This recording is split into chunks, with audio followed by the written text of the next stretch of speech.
There was an appallingly one-sided story on CTV's national news network on the weekend, talking about Israel's threat to go into Rafah, the last major city in the Gaza Strip that it has yet to invade.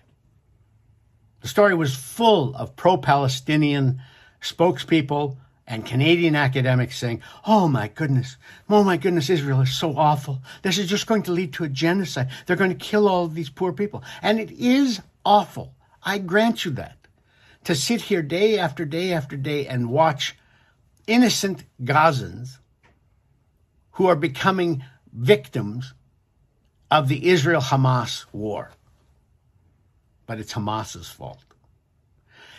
If this were a group in Scarborough who had committed bloody murder and butchery in Toronto, we would understand the Hamas-Israel dynamic better. If it were some group from Laval who'd come into Montreal and killed 12 to 1,400 people, shot babies in front of their parents, taken women away and raped and then killed them, dragged their bodies through the streets of Laval to cheering crowds, we'd have a better understanding. If a group from Burnaby had come across to Vancouver and slaughtered hundreds at a music festival, we'd have a better sense of what's going on in Gaza. The Israelis have a right to defend themselves, even if that means invading Gaza to destroy Hamas. If Hamas would surrender, this would be over. It's not hard to figure out. And the international conventions of war say that the aggressor, the initial attacker, is responsible for the follow-up aggression.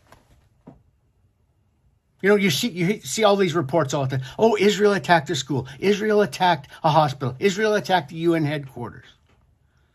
Yes, because Hamas uses all of those places as shields. It always has.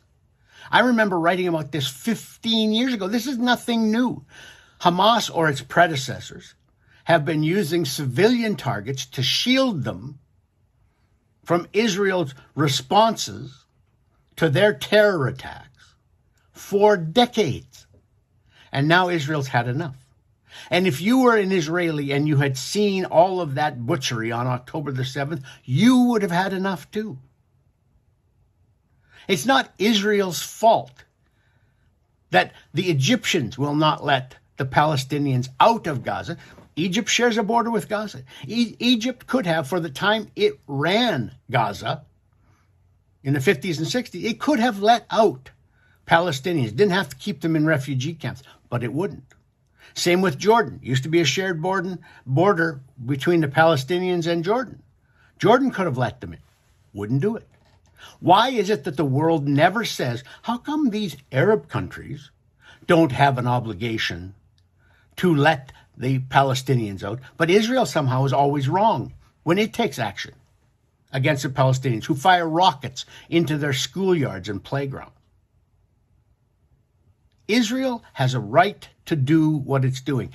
Would it be wonderful if it could do it without so many civilian casualties? Of course it would be. But the civilians are where they are because Hamas wants them there as human shields.